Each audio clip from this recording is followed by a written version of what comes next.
സ്നേഹപ്പെട്ട എല്ലാവർക്കും പതിനേതിലേക്ക് സ്വാഗതം. ഞാൻ ക്രിസ്തുയേശുവിനാൽ പിടിക്കപ്പെട്ടിരിക്കുന്നതുകൊണ്ട് എനിക്കും അത് പിടിക്കാമോ എന്ന് വെച്ച് പിന്തുടരുന്നതേ ഉള്ളൂ. ഫിലിപ്പിയർ 3:12 വാക്യം. നമ്മുടെ വിശ്വാസത്തിൻ്റെയും അതിൻ്റെ അവതരണത്തിൻ്റെയും കാര്യത്തിൽ ഇങ്ങനെയായിരിക്കണമെന്ന് പൗലോസ് ആഗ്രഹിക്കുന്നു.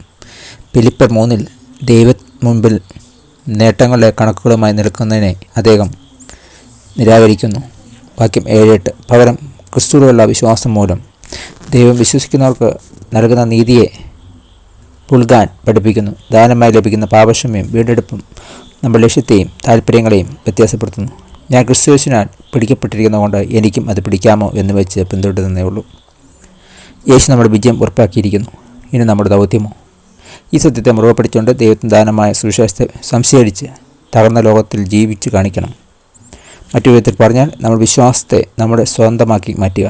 അതിനെ നാം പ്രാപിച്ചിരിക്കുന്ന പരിജ്ഞാനം നാം അനുസരിച്ച് നടക്കുക. വിശ്വാസത്തിൽ മുന്നോട്ട് പോകുക എന്നതുകൊണ്ട് എന്താണ് നിങ്ങൾ മനസ്സിലാക്കിയിരിക്കുന്നത്?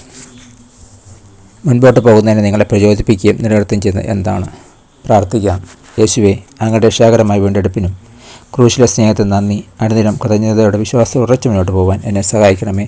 താങ്കൾ. God bless you. പുതിയ ദിവസം പുതിയ അനുഭവങ്ങൾ ദൈവം നടക്കട്ടെ. God bless you in Jesus name. Amen.